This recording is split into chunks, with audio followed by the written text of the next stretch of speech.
Ladies and gentlemen, the all-new 2020 mid-engine Corvette.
Alright, the new C8 Corvette is finally here. Here are some quick, fast facts about it and my first impressions. So fact number one, obviously it's mid-engined. That means that the passengers are going to be sitting 16 inches closer to the front of the vehicle compared to the C7.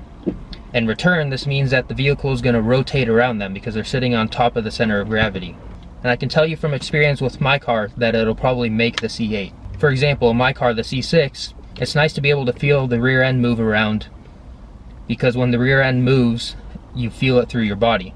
The C8, when the rear end moves, you're going to be able to feel the car rotate around you, and it's going to allow for quicker and more agile direction changes. Continuing on with the benefits of the mid-engine, the weight in the back is going to allow for better traction. In combination with the 8-speed dual clutch, it's also going to allow for more efficient power delivery, keeping the engine in the power band. Speaking of the engine, Chevy decided to stay with the small block Chevy. Some people are a little disappointed because the car only has 495 horsepower. And I can see what they're thinking, but on the other hand, I also think that it's still an amazing engineering feat. First things first, Chevy is still calling this an LT motor. They're calling it the LT2.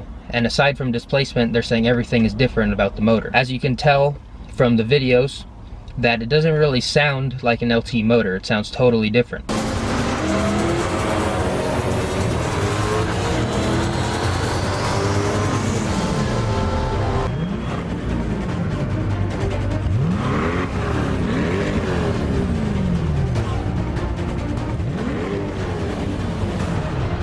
One thing in particular is that it sounds freer revving, so possibly it could be a lighter flywheel or other changes that they could have made to the engine. So like I said, a lot of people are saying, oh, it only has 495 horsepower.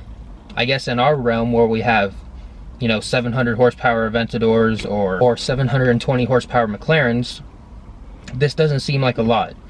But when you think of the car as a whole package and what it's going to be able to do, 0 to 60 in under 3 seconds, for under 60,000, you realize how special this car really is. People have to understand that everything Chevy did to this car is going to magnify the effects of the power. Like I mentioned earlier, the dual clutch is going to efficiently put down the power in combination with having more weight in the back. Of course, it's going to allow it for better traction in a straight line. So that's all fine and dandy, but if it only goes in a straight line, then what is it more than a muscle car? On top of front suspension tuning, Chevy has also ditched the rear leaf spring system and gone to coilovers in the back. Seeing that this is a common upgrade for C7 and C6 Corvettes, I can't imagine how this new system would be detrimental to the Corvette itself. People saying that 495 horsepower isn't a lot is actually pretty good when you consider things. For example, my car, the LS2, came with 400 horsepower from the factory, and it's still a small block Chevy. Mine was a 6 liter, not a 6.2. But with full bolt-ons, exhaust, intake, cam, tune, it made 500 horsepower. And that was with a big lopey cam, loud exhaust and whatnot, and Chevy has managed to do this while still keeping a smooth idle, and I'm sure the drivability is way better than a cammed Corvette. So when you really think about the engine and what they did, it's a pretty big accomplishment. Now that we've talked about most of the performance aspects of the Corvette, let's go ahead and move into the interior and cosmetic details. First, the Corvette's going to have 19 and 20 inch wheels. This is different from the C6 generation. I have 18 and 19s from the factory, so it's going to give it a little bit better stance than previous generations. The next thing is to keep the body lines clean, and I appreciate this, is that they move the door handles to under the air ducts to keep the lines flowing free of distraction.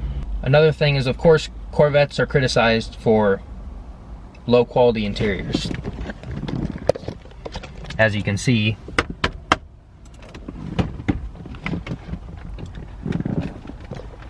not as high quality as you would expect. But in the reveal event, Chevy says that they have done several things to improve the interior, such as aluminum switches, leather wrapped door panels and dash, suede inserts, and suede wrapped steering wheels.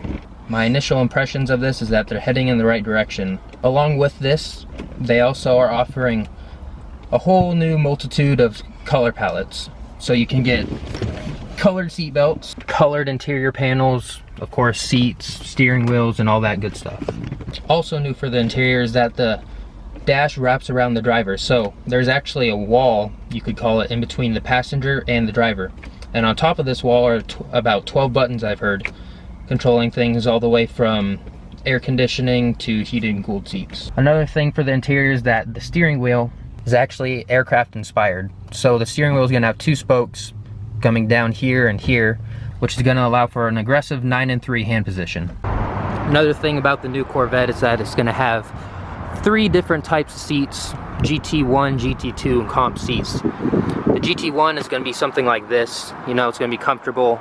It's going to be good for grand touring. The GT2 gets a little bit more aggressive. Of course, it offers heated and cooled seats. And the third seat option is going to be sport comp seats, which are going to be your full, you know, race blown seats with big side bolstering and I'm sure thinner seat padding. But from what I've heard, that the seat padding is going to be a lot more comfortable, and it will even offer heated and ventilated seats. Now moving to the exterior, obviously I'm using my car as an example, but the engine's going to sit right back here, and you're going to be able to look into the engine and see the aircraft inspired engine covers. Another thing about the exterior is of course going to be the taillight. Let me know what you guys think. I'll put a picture up here, but you can see that the taillights are kind of Camaro-esque, but I think that in person and from the right angles it's going to look really good. So while we're on the topic of exterior, let's go ahead and talk a little bit more about it. The rear bumper, they say, is one of the first to have a carbon fiber curved bumper support, and the frame of the car is going to be aluminum. Compared to the McLaren, you know, you're not going to have such a deep dish to get into the car. It's going to be a lot more driver friendly, getting in and out, of course, grand touring and whatnot.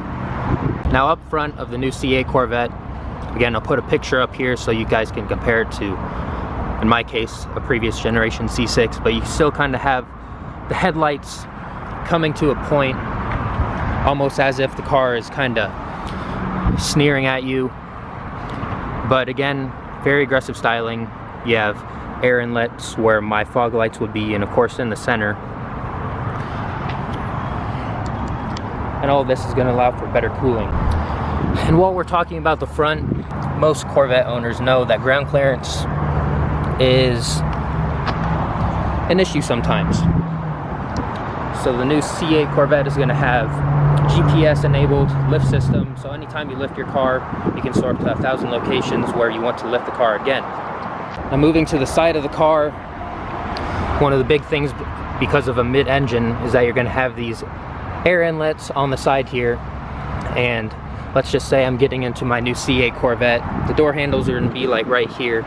Pretend this line going here for the air inlets, and the handles are going to be under here. So again, it's going to keep the body lines uninterrupted, unlike the C6 where you have this handle here to open and close the door. Another thing that relates to the exterior as well as the interior is that right about here, you're gonna have a camera that's gonna serve your purpose of a rear view mirror camera.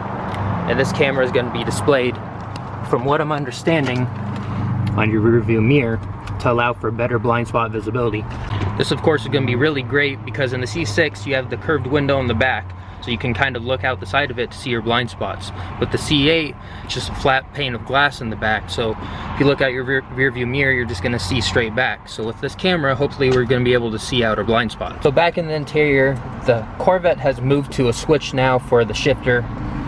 Speaking of the shifter, the 8-speed dual clutch, they said that gears 2 through 6 are going to be close ratioed. Trying to vlog, man.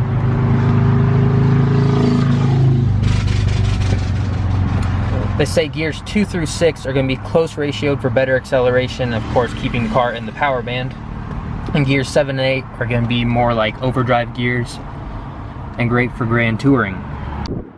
Now while we're talking about the transmission and shorter gear ratios, go ahead and talk about the Z51 package. I don't have it on my car, but as they were going through the reveal event, kind of realized that it was similar to the C6 generation. So with the C8 generation, you're going to get your upgraded coolers, such as transmission coolers, front splitters, your rear spoiler, and of course your good suspension goodies.